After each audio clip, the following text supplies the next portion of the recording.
Hi, this is Carol Pope. Hi, I'm Kevin Staples. And you're listening to Rainbow Country with Mark Tara.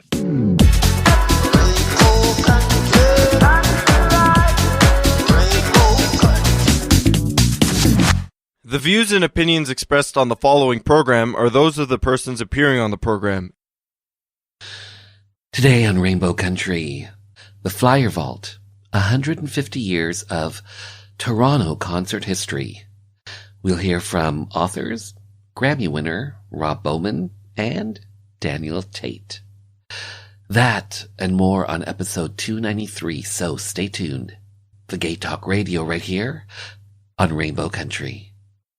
Hello, my name is Conchita. And I'm Barbecue. And my name is Hardcora. And we are the Beat Girls. You're listening to Rainbow Country with Mark Tara.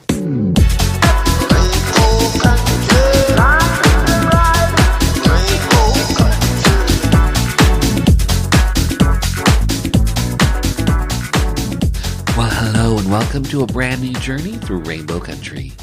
As I like to call it, a little gay radio show working to give voice to the LGBT community and beyond. And as always, I am your tour guide through Rainbow Country. I'm producer and host, Mark Tara. By the way, Rainbow Country originates from CIUT FM in Toronto and now proudly in syndication on 12 outlets across Canada. The Yukon, British Columbia, Saskatchewan, Manitoba, the east coast of Canada in Newfoundland, Ontario, as well as Buffalo, New York, and online. Well, thanks to you tuning in, streaming, downloading, but ultimately listening. Together we continue to build Rainbow Country into a nationally syndicated gay radio show, a #1 LGBT podcast on Podomatic.com's Gay and Lesbian chart, as well as being recognized as Canada's #2 LGBT podcast on feedspot.com. So, today, the authors of the best-selling Amazon book, The Flyer Vault, 150 Years of Toronto Concert History.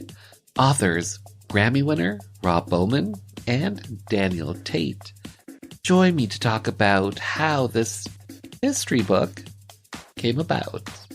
Plus an hour or two music from LGBT artists, independent artists, voices that we've come to know and love in classic disco, classic 80s, classic house.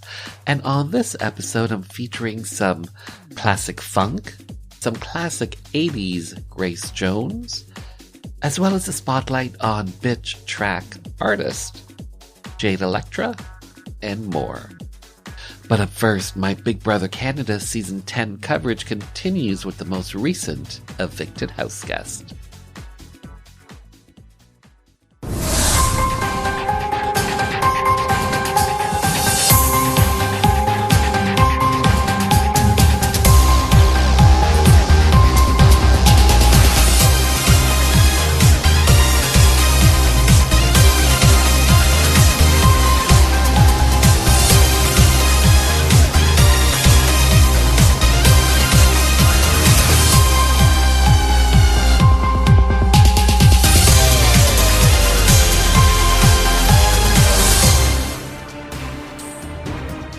By a vote of 9-2.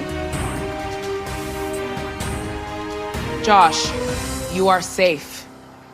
Stephanie, I'm sorry. You've been evicted from the Big Brother Canada house. Please get your things and say your goodbyes. My goodness.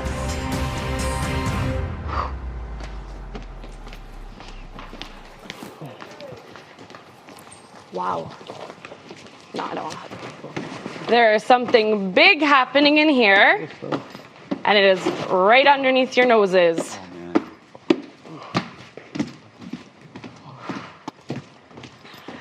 Whew.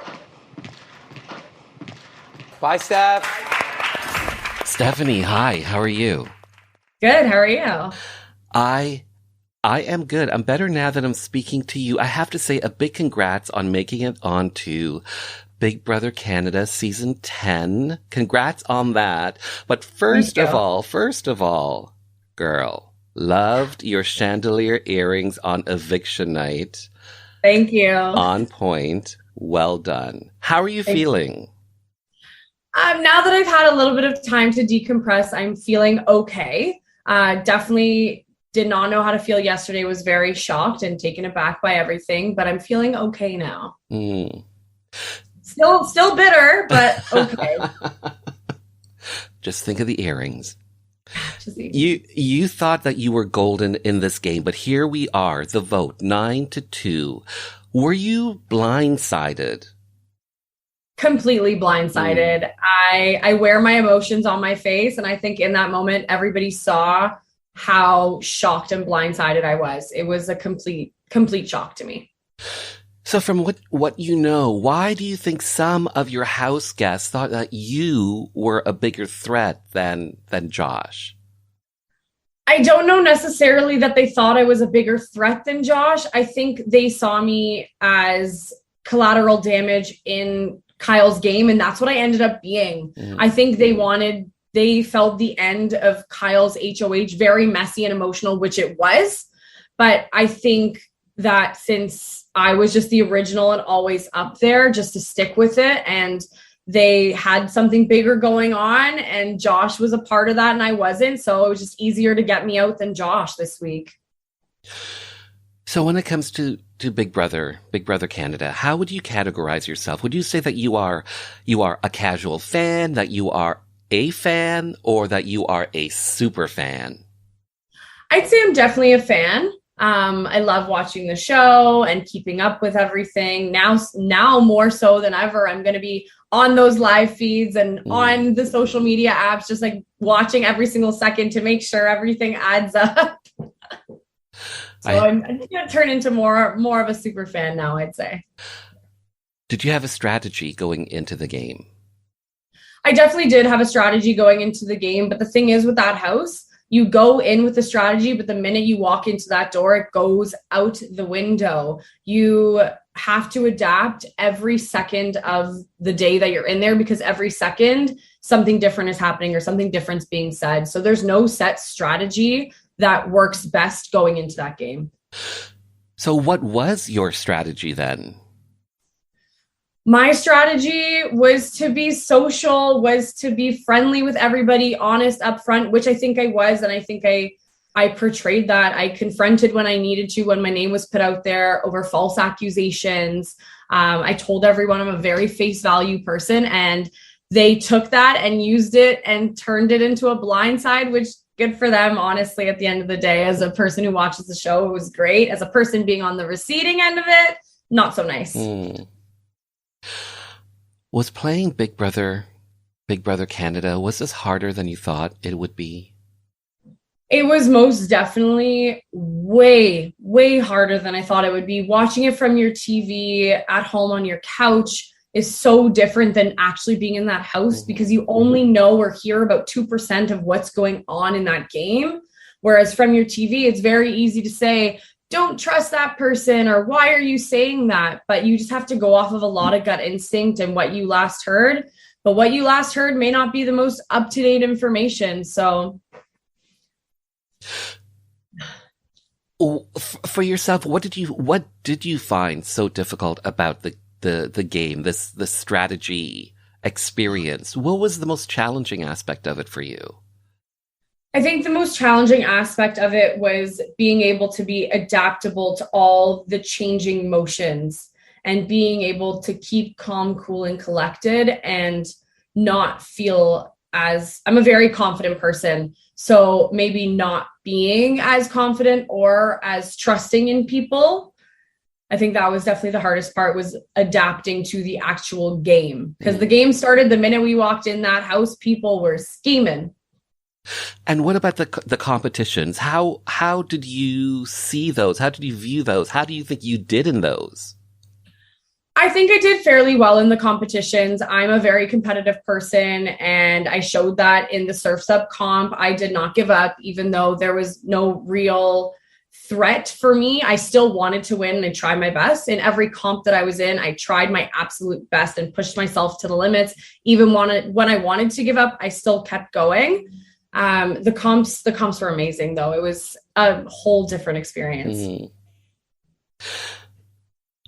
And when it comes to your gameplay, how would you view your gameplay? What do you think was your biggest move that you made on season 10 for yourself? Was it aligning with a person? Was it being part of an alliance? What would you say was your biggest move on season 10? I think my biggest move would have started with me coming runner up in that second HOH comp and then talking to Marty and seeing where his head was at and starting to talk more game with him because he was in on a different end of the house at that point and really trying to see where he was at. And I was on his radar, but he wasn't on mine. So really getting that understanding and knowing, okay, I need to start like talking differently to some people and keeping some information back. So that definitely opened my eyes.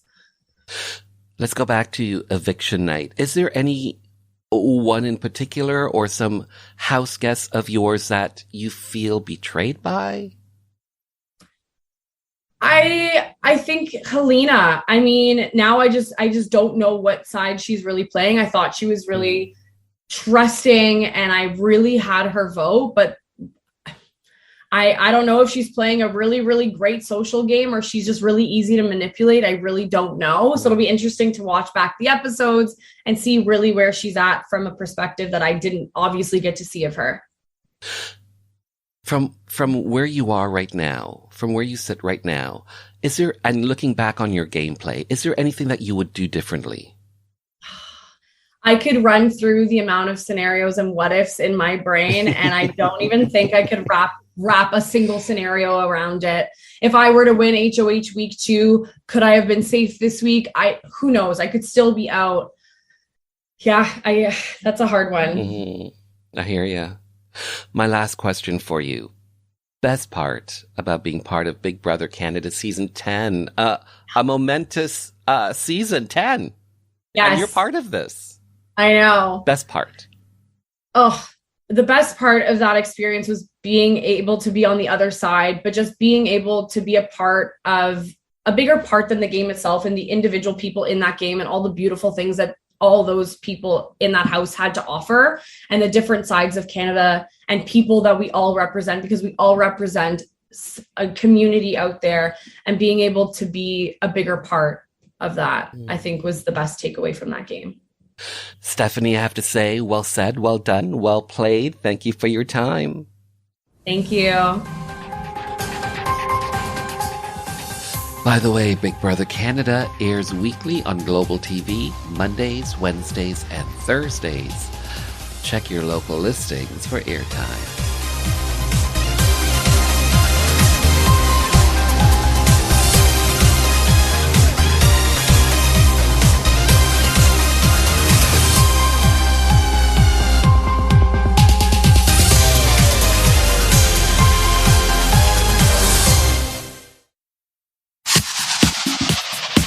Hi, I'm Saida Garrett, co-writer of Michael Jackson's Man in the Mirror, and you're listening to Rainbow Country with Mr. Mark Tara.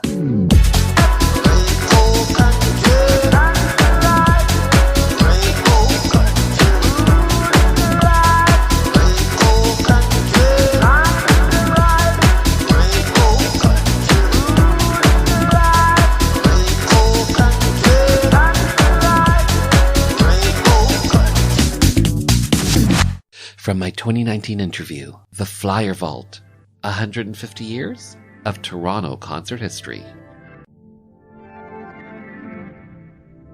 Joining me in studio, the authors of The Flyer Vault, Daniel Tate and Rob Bowman. Hi. Hey, Mark. Hi, Mark. How are you? Doing well. Yourself? Life is beautiful. Every day in every way. So, Daniel Tate. In a nutshell, Daniel Tate, what is your book about, essentially? In a nutshell, our book is about the glorious history of live music in our city, going back a century and a half, all the way back to 1840, in fact, and just taking a look back and taking a retrospective of just all the cool acts, musical artists that have played in stages all over the city, across different genres, different communities, and we really deep dive into that history, and it's a gift for the city. Rob, anything you'd like to add to that? I think you pretty well summed it up. It's a fascinating, amazing, awe-inspiring, and always surprising history of just how vital this city has been, literally since 1840. I don't think we could have gone further back, but that's further than we planned to. So Daniel Tate, this book came about essentially because of the popularity of your Instagram postings. I'm interested to know what inspired the idea to go from a digital posting to a physical book, from going from digital to physical. What sparked that idea? It actually went from, just to go back, it went from physical to digital back to physical, which makes it pretty interesting. Cause really these flyers are, analog artifacts, tangible items you would hold in your hand to hear about the next party that was going on. And I then started scanning them, uploaded them to Instagram, turning it into a digital art project, essentially. But then realized that Instagram didn't really do justice to the stories that were kind of imprinted in all these flyers. And there's so much to tell. There's so many long form stories that I wanted, to come out, and Instagram just wasn't the appropriate outlet for that, because Instagram's a very short attention span type of platform. So me and Rob decided both that, a book would make sense. So we brought it back to the physical world. I also see what we do as potentially multi-platform. I mean, you started your Instagram account, and I was building a database of great shows in this city separately before we even knew each other. But once we got together, we started talking about the possibility of exhibits, then the possibility of a book. And it turned out the book came before exhibits came. At one point, we nearly had an exhibit. And who knows where it will go from here. But it starts with Daniel being smart enough to keep several thousand flyers that he had helped put up on streets, and that other people were doing street promotion for other promoters. Daniel kept it all and then decided he wanted to reach further back. So it's, analog to digital to analog, but I see it as, again, potentially very, very multi-platform. We might eventually do, just simply an internet site which has thousands of posters and let it be interactive with various audience members, posting their stories. So Rob Bowman, how did you originally meet Daniel Tate? Well, I got a cold email. You used to call them cold calls, but I will call it a cold email. Daniel was looking, he was really fascinated with Parliament Funkadelic, George Clinton's group. And I'd done 3 CDs with P-Funk. And somebody told Daniel that, and when Daniel was looking for flyers for when P-Funk used to live here and played a lot at Hawk's Nest and Lecoq d'Or, somebody told Daniel, well, if anyone's going to have the stuff, Rob Bowman's going to have it. I didn't. But he reached out to me to see if I did. And I said, no, I didn't, and he told me what he's up to. And I can't remember who said, let's have coffee, but we did. Met each other. He opened up his laptop. I saw all these incredible images. And as I mentioned earlier, I had separately, I'd kept a list of every show I've seen since I was 12. And I'd seen an astonishing number of shows. Literally handwritten lists, and eventually putting in my computer. And then I began to think what was going on here before I was of age. And so I started asking older people and started doing a little research. Then I wrote a history book. I'm a university professor of music. I wrote a history book of popular music in Canada. And so I was looking at how Canada reacted to rock and roll in the 50s. And so I researched all the 50s stuff. That got me interested in going a little bit further. So it was kind of piecemeal, but I'd started building this long database and told Daniel about it. I'm seeing Daniel's stuff, and immediately we realized we were kindred spirits. We're very different generations, and our musical tastes overlap, but they're not exactly the same. But we both are wide open-minded. I mean, Daniel was curious to know about early jazz and blues and stuff even before that, and gospel and so on. Stuff long before my time, but I'd researched and knew about. And Daniel knows all sorts of things about electronica. I know a fair bit, but he certainly knows more with that more events. And so we shared our knowledge and shared our curiosity and just went for it. This whole project was like entering a time machine. It was literally like opening up the DeLorean, dialing it back to 1934, whatever year I wanted to go to. Or 1861. Or 1861. And just imagining what it was like to, say, be a jazz hipster in this city, late 30s, going to see Chick Webb or Fletcher Henderson. Amazing stuff. And then I'd listen to all this music, and it was just mind-blowing. It was one rabbit hole after another. I want to talk about some of the flyers, but I want to talk about one particular flyer that's in the book. And I was very upset at at the two of you for putting this in the book. And what do we do? You're about to find out. All right. It's on page 280 of the flyer vault. I don't know. And when I saw this, I was like, God damn it. I got upset because I wasn't around for this. But it's from CPI Presents Live and More, Donna Summer at Maple Leaf Gardens. And I live by Maple Leaf Gardens now. And this is the poster. Yep. It's a great poster. She looks wonderful. She looks resplendent. So, first of all, do you remember how you got this? Was this a flyer or from a newspaper? So that was from the newspaper. Again, just digging and digging through old editions of the Globe and Mail, Toronto Star, looking in the entertainment sections. But for that one, I was on the hunt for Donna Summer. I was. Really? And I knew she toured off the strength of I Need Love. And I wanted to know when she was here. And I found out the date, but I couldn't really find any sort of visual artifacts of that show. So then I started to get to work on the newspaper archives. And lo and behold, that wonderful ad, showed itself. And I was like, that's worthy for the book. You wouldn't believe the detail to find these things. And often what would happen is I'd go, did Sylvester ever play here? Like when we're, writing the disco dance part of it. And it's like, well, let's find out. And we dig. Turns out I don't think he ever did. But Donna Summer, we certainly found. Of course, she played here. Yeah. And so when Daniel wrote that particular chapter, of course, that was an important thing to include. Donna Summer was huge and super, super important. And apparently they converted Maple Leaf Gardens into a discotheque. There was like this massive disco ball for the show. And it must have been an incredible show. Unfortunately, I wasn't alive when it happened. So, Daniel Tate, would you say it was maybe being a raver in the 90s or maybe being part of a hip-hop concert promotions company? Which one was more important for you when it comes to gathering your flyers? Being a raver or being part of the hip-hop concert community? It's all part of the same package. It's all together. It's all bundled up equally as good. I love hip hop. I love house. I love dance music. I love rock and roll. I love it all. But I think with the electronic music chapter, being like a house music fanatic, I definitely started looking back to how house music came to be. And obviously you have to look at the disco era and even before disco, a lot of the disco soul and funk guys that were coming out in the early 70s. So just continuing to go back from where it all came from and having Rob to help kind of steer that path was very helpful. And you know what's super cool?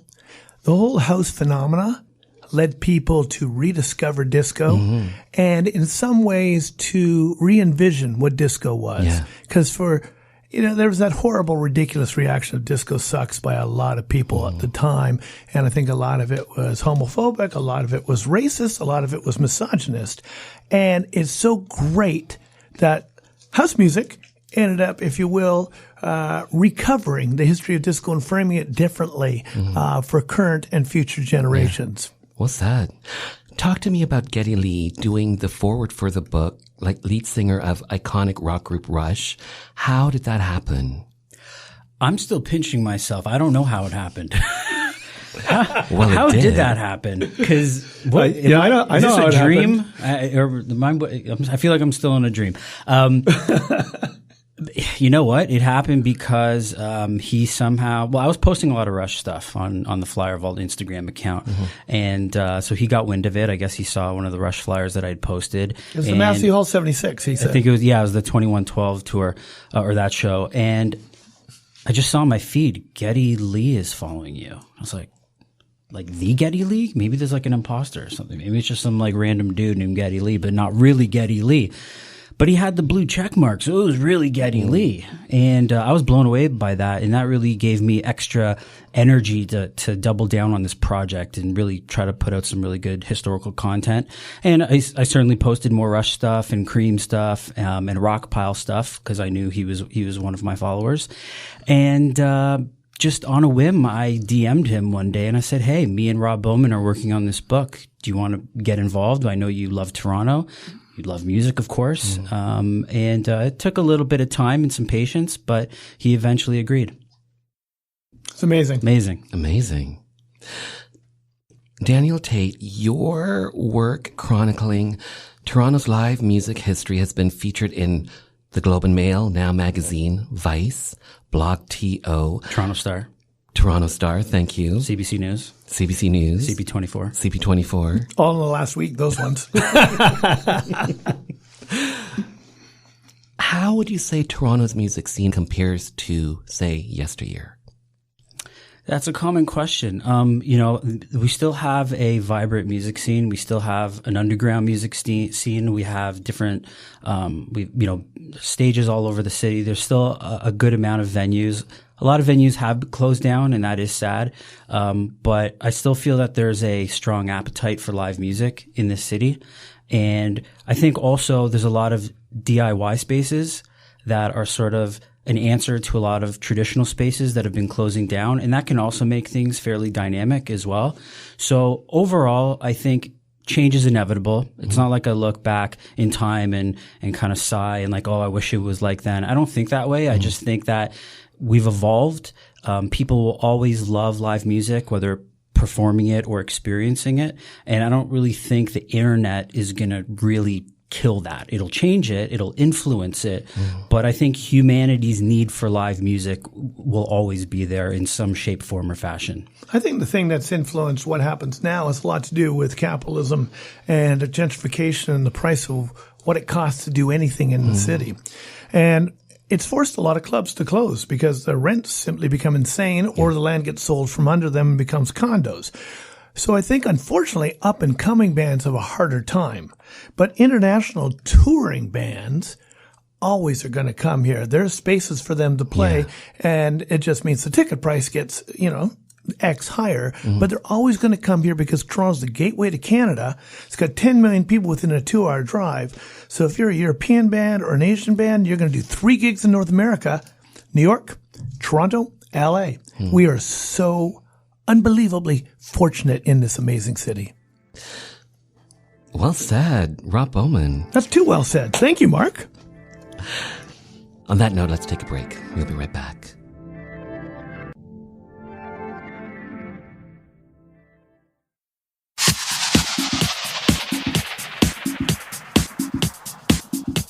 Hi, I'm Justin Ling, author of Missing from the Village.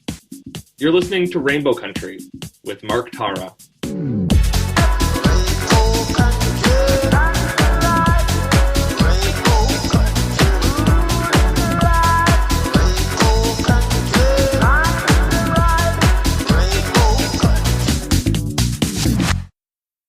Bill 7, to ban discrimination in employment, government services, and housing, based on a person's sexual orientation, was up for a vote at Queen's Park. Most NDP and Liberal MPPs supported the bill, but without some progressive Conservative legislators' backing, a divisive split could rack the province. 4 PCs decided to break party ranks to vote with their conscience and support Bill 7. Cabinet Minister and MPP Dennis Timbrell did it to show solidarity for his beloved brother, the well-known drag queen Rusty Ryan. And for me, a gay politician who was not yet out, I had to take a stand. We were known as the Gang of Four. I'm former Cabinet Minister and MPP Phil Gillies. The date, December 2nd, 1986, when LGBT rights came to Ontario. Canada's LGBTQ2+ archives just released Out North, an archive of queer activism and kinship in Canada. Order a copy from your local bookstore to dive into hundreds of loud and proud stories and photos of historical queer life in Canada from pre-1939 to today. Get your copy from your local bookstore. Out North, an archive of queer activism and kinship in Canada.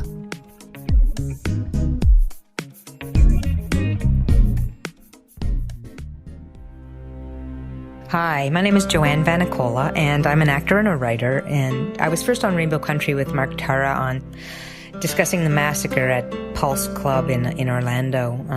I realized how important it was for our community to have a radio station, specifically for our issues, to talk about people in the LGBTQ community and to provide an outlet for our stories, to discuss our politics, culture, and give voice to the issues that matter to us. And of course, our artists and the things that we do globally, and talk about culture. And without people like Mark Tara providing a space for this with a radio show like this, then we wouldn't have that voice. So, support, tune in. Thank you.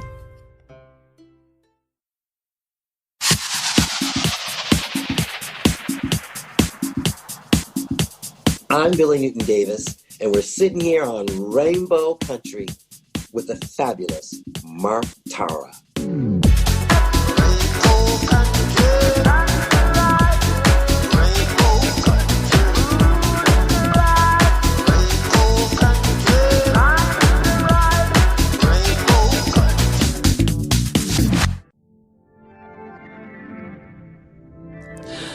So, Rob Bowman, you are a professor of ethnomusicology. You are a music writer and a Grammy winner. First of all, how did you get into music and your love of music in the first place? Well, that's an easy one. 7 years old. My brother's 7 years older than me. He has a new girlfriend who's just moved here from England about 5 months before the Beatles played Ed Sullivan. She's brought Beatle records with her, and she's telling us about this phenomenon of Beatlemania, and she brings over some singles to our house, and God knows why my 14-year-old brother let a 7-year-old sibling hang out with him, but he did. I remember this girl, Rosemary Goodrum. I love her to death, and I love my brother to death, too. And she put on the single of Please Please Me. And I also heard, she brought up Twist and Shout, and on both of them I heard John Lennon's voice. And it suddenly made me feel alive in a way, not that I'd felt dead before. My life was okay. Like any other 7-year-old, life's okay. Everything's good. But suddenly it was so much brighter. It was infinitely more exciting. I had a reason to get up every morning because there were Beatle records to hear. That literally started it when I was 7. That set the path that takes me right up to this moment sitting here with you. Daniel Tate, do you have a musical background? Like in terms of playing an instrument? Yeah. Or studied music or anything? Not really. I mean, I played the recorder in grade 5, 6, and 7. Well, I won tapes. And then in grade 8, I played the baritone. So you do have a I've musical scratched background. a couple pieces of wax on a turntable here and there, but that's about the extent of it. Rob, do you have a music background? Absolutely. I played trombone, euphonium. I hack on piano and guitar. I played cello, viola da gamba. I used to sing in rock bands. I wouldn't be a professor of music if I didn't. Okay. I did a BA in music, an MA in music, and a PhD in music. Ethnomusicology, what does that mean? It's a terrible word. And in some ways I hate the word, but it's been around since the 1880s when it started, and that is the term that people use. Ethnomusicology is a way of approaching the study of music. So it's not just sound unto itself. It's not just about chord progressions and voicings. It is about that too, but it's also, and even more importantly, about music as cultural behavior. What is this group of people listen to this music at this moment in time? What is it about those sounds? What is it about all the stuff that goes with that sound? What is it about kinetic culture, meaning dance and movement? What's it about sartorial culture, hair, clothes, iconography? What is the whole thing, and how is social meaning brought about? And of course, it does start with the sound. We never ignore the sound. But the old way of doing musicology, reading scores by Mozart, and, to me, is just the beginning. I think you can take an ethnomusicological approach to Mozart or to Richie Hawtin or Donna Summer. 1995. Yeah. Best album notes, Grammys. The Grammys. The Grammys, Rob Bowman. You won the 1995 Grammy for Best Album Notes, the Complete Stacks Vault Soul Singles, Volume 3, 1972 to 1975. Let's geek out just a bit. That's a mouthful. Okay, did you get your Grammy on TV? No, unfortunately, the album note or liner note category, or I've also been nominated as a producer in the historic reissue category. 6 nominations for you in total. Total, yeah. They're not sexy enough to be on TV. It's not like R&B Song of the Year or whatever. Damn them. Yeah, I agree. That category is never on TV, but it's always one of the things where they go, and earlier tonight, and they quickly show about 7 awards, and you get 7 stills of people accepting their award. It's the pre-ceremony. It's still a massively big thing if you do work in the field that I do work in. It was pretty surreal. Okay. So let's geek out. Okay. They call your name, and the Grammy goes to, the winner is Rob Bowman. What goes through your mind? You're giving me chills because I'm reliving it right now. Good. Literally. It was my 3rd nomination. Okay. I'd lost the first 2. Now, being nominated is a big deal. And it's, first time you're going there, you're just like, you want to win so badly. And maybe your award's 45 minutes or an hour and 15 minutes into the ceremony, and you're waiting, and time is passing so slowly. It's like, come on, get to my award. And then finally it's coming to your award. And the nominees are, and they read the 5 names and the projects. And the envelope, the winner is, and you're like, and then you hear somebody else's name, and your eyes shut, and you sort of fall back in your seat. And it's like, such a letdown. It's cool to be nominated. Everybody says, it's just amazing to be nominated. But, that's what it is. So I've been through that twice. The 3rd time I was nominated, this is kind of funny. The first 2 times I thought I had a shot at winning. Okay. I was wrong. And the 3rd time, I didn't even think I'd be nominated. Partially because it was a sequel. It was the 3rd in a trilogy of box sets reissuing Stax Soul singles. As you said, it was Volume 3. Volume 1 got 2 nominations. Okay. Volume 2 was ignored, and Volume 2 is better than Volume 1. I know it is. But I thought, okay, sequelitis, they ignore it. So Volume 3, I thought, no one's going to pay attention to this in terms of the Grammys. I get a phone call one afternoon, and it's this woman who works for the record company, and she says, congratulations. And I said to her, on what? And she goes, you got nominated for a Grammy. And I'd done several projects, as I do most years. So I said, for which project? I had no clue. I wasn't even thinking about it. So she tells me, okay, cool. I wasn't even going to go. I had 2 little kids. I was basically a single parent. And I thought, it's just indulgent for me to go and lose again. I've been through this experience. This has no chance of winning. Mavis Staples, those are Staples singers, is a really good friend of mine. Mavis was going to host the R&B Pioneer Awards the next night, also in L.A. Mavis assumed I was going to the Grammys, so she phoned me up and goes, so blah, blah, blah, blah, blah, come with me to the R&B Pioneer. And that was too irresistible. I adore Mavis, and those awards are incredible in terms of what musicians play and so on. So I thought, okay, what the heck? I'll go to the Grammys, I'll lose again, and blah, blah, blah, blah, blah. And so, this time the evening's just flying by. I'm not worried about a thing. I have no chance of winning. I'm not nervous. The other times I had speeches prepared in my mind. This time I had nothing. So it comes to blah, blah, blah, and the nominees are blah. And the winner is, and I just hear Rob, as in the first part of Rob, and my eyes dilate. I have my shoulder bag with me. I give it to my friend, and I say, hold this. And I get up, and it's like the silly things in the movie, Mark. It's like when everything goes into slow motion, the 2 lovers are running at the train station to meet each other, or the Olympic athletes slowly going across the finish line. Everything went into slow motion. I couldn't hear a thing. I didn't notice I didn't hear a thing, but I know that later because I have videotape of it. And there's a couple of people scream when my name's announced. Must be friends of mine. But I didn't hear that at the time. I'm walking towards the stage, and I'm thinking, don't trip. And then I'm thinking, what are you going to say? Now, I'm pretty quick on my feet. So I quickly had my thing together, and I got up there, and I remember being given the Grammy by Chris Isaak, and the thing's really heavy. And I never thought about, what does a Grammy weigh? So he puts it in my hands, and I go, oh, now I know why everybody always puts these things down. They are heavy. So I put it down, and then I did my speech, and it went really well, and it was surreal. Then you go backstage, and you do photo shoots. At that point, it was new, but you were doing internet interviews. Then you do press interviews with all, probably 80 reporters firing questions at you. I think I did radio interviews. I can't remember, but you're about 45, 50 minutes doing media. And finally, you get back out to join whoever you came with and spend the rest of the evening. And when you go to the after party as a loser, it's fine. As a winner, it's insane. Really? Yeah. How? People coming up to you don't even know. Okay. People you've adored your whole life. Mm-hmm. Other, musicians and so on, saying they loved your speech or congratulations. It's just a high beyond belief. So when was that ceremony? Was that earlier in the evening? The ceremony's literally right before. It's about a 2.5, 3 hour ceremony. Mm-hmm. Then there's about a half hour, 40-minute break, and then the TV ceremony with all the big awards. And when I came back here, it's interesting. I never thought about this. Canadians treat you as if you won it for the country. Mm-hmm. It's kind of like you're an Olympic athlete. Mm-hmm. I don't think they do that in the States. Maybe they do it regionally. If you win in Cincinnati, everybody lives in Cincinnati thinks you won it for the city or something. But I'd have people stop me in the grocery store and go, congratulations, thank you so much. So I'm like, the Prime Minister was calling me.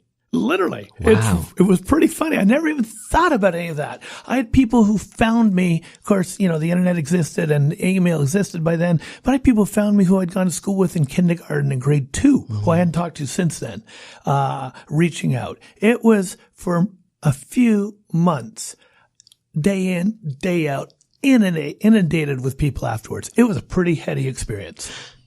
So after your win, did your life change? Did your music career change at all? You know what? Even a nomination will change a little bit. You get more phone calls, probably now more emails, but you get more people wanting to work with you. Your price goes up. I mean, it does help. But when you say, did my life change? My career, it was a boost. But my life has always been about music. Mm-hmm. And it's always been about working intensely with as much purity as I can about music, and that didn't change. It's been that way from the word go, and that just continues. It continues to this day. Just finished a set of liner notes literally this afternoon. So where do you keep your Grammy? I have an old phonograph machine, believe it or not, a wind-up phonograph. Mm-hmm. So the Grammy sits on the gramophone. Wow. Yeah, it's kind of cool. Fitting. Yeah. So you're a writer, you're a professor. Did you, growing up, think that you would be a Grammy winner? I can't say. Did you think that would be in your future? When I grew up, I knew my life was going to be music. Mm-hmm. I thought maybe I was going to be a rock and roll star. Okay. That didn't happen. And I began, at a certain age, you begin to realize that isn't going to happen. I might have made a living playing music, but I was never going to change the world as a musician. I was never going to be touring and playing, big theaters or arenas and so on. It'd be playing bars and eking out a living in not such a fun environment. I would get old pretty soon. Mm-hmm. But when I was 18, I found out about ethnomusicology, my first day at university doing my undergraduate. I had an amazing professor. It's 4:00 Monday afternoon. I could take you to the room and show you the seat I was in. He blew my mind because he could talk about Howlin' Wolf, this great Chicago bluesman, Ornette Coleman, one of my favorite jazz players, and the music of the Pygmies of the Ituri Rainforest, and connect them all. I thought, how can this guy be so hip? What is he all about? And he was an ethnomusicologist. And over the next few years, I began to think maybe an MA in ethnomusicology would be an interesting adventure. And then more and more I began to think, I'm studying jazz, I'm studying classical music, I'm studying some world music. Why am I not studying funk, soul, rock and roll, the music that are most important to me? Why are those not at university? So I decided part of my mission was I was going to be the first person in this country to teach about those musics at university. And you know what? That's what I became. Wow. I offered the very first course ever in rock and roll in Canada. I offered the very first course ever in rhythm and blues, including soul, funk, and hip hop in Canada. Trailblazer. Absolutely. Pioneer. Fantastic. Chutzpah, drive, and nearly a refusal to take no for an answer. Just figure, okay, if this door's closed, what door can I open? How can I get there? How can I do it? Daniel Tate, why collecting flyers? Why collecting flyers, posters? Why that? Because they were meaningful to me, because they had pictures of my musical heroes. And you just naturally gravitated to that? When I was coming up in the 90s, the only way you could really find out about what was going on and where the hot party was at was getting a flyer, right? So there was this tangible piece of information that was often just a beautiful design, very extravagant, sophisticated art, because you want to grab people's eyes and have it pop to let them know that your party's the hot party, right? So going to raves in the mid-90s when I first started, the flyers started getting bigger and bigger and more sophisticated. And that was basically telling you, this is the party you got to go to, because, everybody was competing. But because I love music so much, I just felt a kinship to these little pieces of paper, and I decided to keep them. And then when I ended up getting a job working in the concert industry, that love continued. So I just kind of hoarded all these flyers. And I'm not a hoarder by nature, but when it came to these pieces and just anything music related in general, I tend to hold on to. And Daniel gets big kudos for doing that because he's really preserving history. I mean, I've been into history for a long time, writing about, researching, interviewing people. But Daniel, fortunately, was preserving these pieces of material culture that a lot of them are visually say so much about the day, the period, the style of music. I think it's done a service to our community at large. Yeah. So, Rob, you were most recently nominated for a Grammy in 2018, 2019 for the Jackie Shane project? Yes. Any Other Way? Yeah, that's right. What was that like for you? You know what? She recently passed away. She passed away 9 days after the Grammys. And it breaks my heart. Jackie and I became quite close. And in fact, I'd called her right after we lost at the pre-ceremony before it would be on TV. So she had, I was first to tell her that. And that was on a Sunday, I believe. On Tuesday, I tried calling her and she didn't answer. Jackie always answers. Jackie doesn't go out. She goes out once a month or went out once a month shopping and banking. But basically, Jackie didn't go anywhere. She always answered her phone. No answer Tuesday. No answer Tuesday night, no answer Wednesday. I started getting really worried. I called a mutual friend in Nashville, one of the very, very few people who she allowed to see her and enter her house. And Lorenzo, I said, have you talked to Jackie? And he goes, no, but I was going to call her today. And I said, I'm really worried, blah, blah, blah. So he went over to her house. He had a key to the apartment. He's the only one who did. And unfortunately, found that she had passed away. The project itself was a dream come true for me. I started writing about music when I was 15. I got my first gig writing for magazines. That was in 1971, November. Jackie left the city in December. Now, I had her records. I knew about Jackie. I knew how great she was. And Jackie, back in the 60s, was, originally from America. Yeah, originally from Nashville. And a black singer. Today would be considered transgender. Right, and that's what Jackie considered herself. But at the time, people saw Jackie as a effeminate male, and people more in the know understood Jackie was gay. But even gay men that I've talked to from back then, and gay women for that matter, never thought about the word transgender. I don't even know how many people would even conceive of the notion. But Jackie knew. Jackie told me that when she was 13, she told her mother, Mom, I'm a woman in a man's body. Wow. And you know what her mother said? This is Nashville in 1953. Her mother was so hip. Her mother said, that's fine. And then her mother, a few weeks later, took her, I can't remember if it was a carnival or a circus, took her to, the freak show where the one-armed man is and the woman with the beard and all this stuff. And she goes, Jackie, see these people? See that guy with the one arm? See this person? See that person? They're all God's creatures. She's a religious woman. They're all God's creatures. They're all wonderful creations. They're all beautiful. And so are you. And don't you ever let anyone tell you otherwise. What an amazing mother for the South in 1953. This woman was decades ahead of her time. And Jackie loved her mother so dearly till the day her mother died. And that's one of the reasons she left Toronto when she did in December 71, was to be with her mother who was getting on. Why do you think... Oh, I didn't finish. Sorry. So when I started writing, Jackie left the city a month later. I didn't see her because you had to be 21 to get into bars then. And, I'm 15. Although she did play a few all ages show I found out since then on afternoons, but I didn't hear about them. Anyway, I thought I'd love to interview this person. So when she comes back to Toronto, we'll see what I can get. She never came back. She disappeared. In fact, went into hiding for years and years and years. So it was always in the back of my mind, what happened? And I'd love to tell this person's story.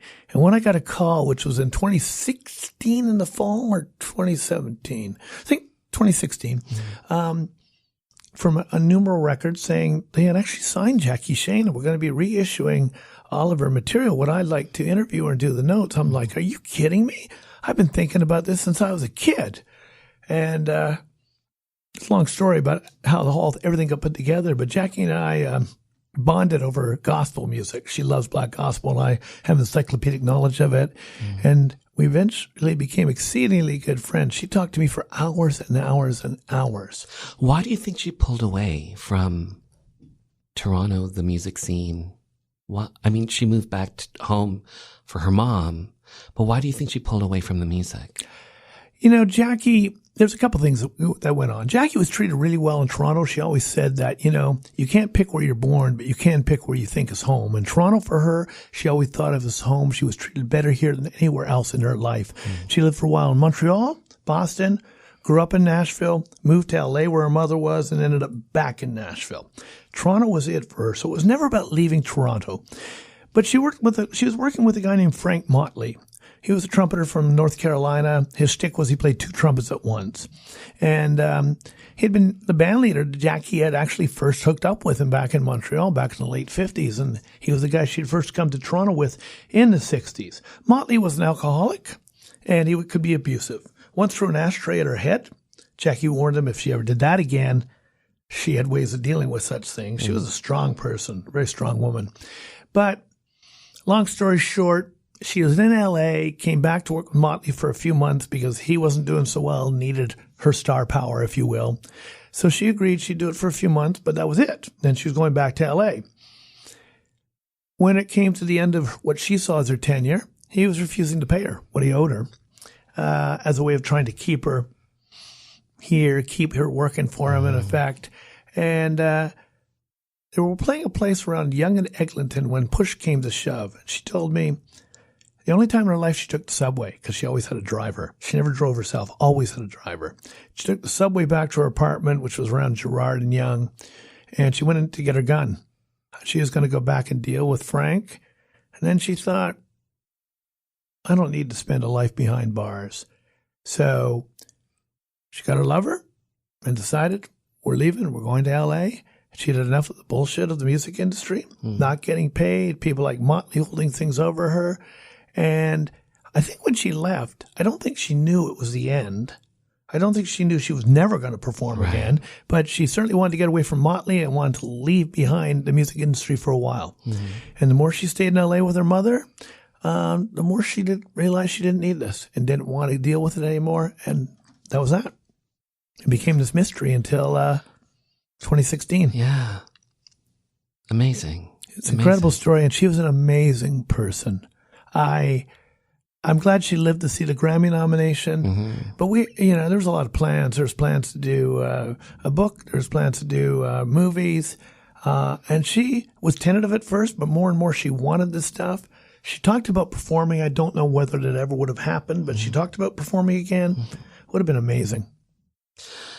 Wow, powerful. Rob Bowman. So Daniel Tate, how can people find out more about you, more about the Flyer Vault, all that sort of stuff? Well, we're out there now. I mean, you can do a simple Google search. There's several articles and clippings about me and Rob in this project. Podcasts, of course. Instagram, Facebook, pretty much every platform of choice. We're there. And Rob Bowman, how can people find out all about Rob Bowman? They'd have to hang out with me for a long time. But, like Daniel, I mean, the internet's a funny world, right? Because there are tons of stuff out there. If you Google me, I've won Grammys, been nominated for my books in the Blues Hall of Fame, built the Stax Museum. I've done a lot. I'm old. I've been around a long time. I've had a chance to do a lot. But I'm very, very much out there. And, easy to find out about me if you want to. And there's lots I'm happy to talk to anybody about. Daniel Tate, Rob Bowman, thanks for your time and thanks for this great book. Mark, thank you so much for having us as guests. Thank you for having us.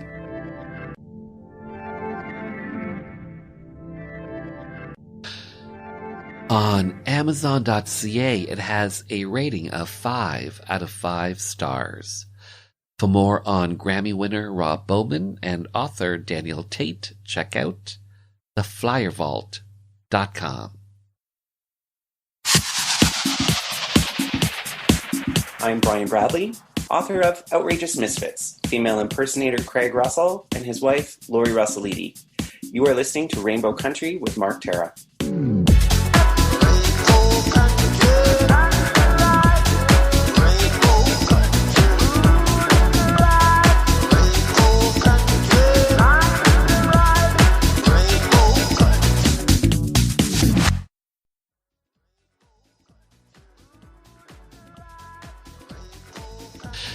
And just like that, this little gay journey through Rainbow Country has come to an end. For the full 2-hour episode, just head over to marktara.com where everything is connected and hit the archives banner. Don't forget to keep up to date with the show. Follow me on socials at Mark Tara. The podcast is available on all major platforms, including audible.com and iHeartRadio. And finally, I want to take this time to thank you for taking your time to be with me.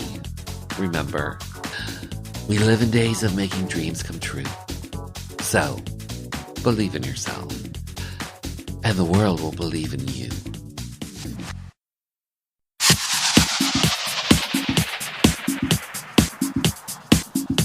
Hi, this is Police Constable Danielle Botno, also known as LGBT Cop, and you're listening to Rainbow Country with Mark Tara.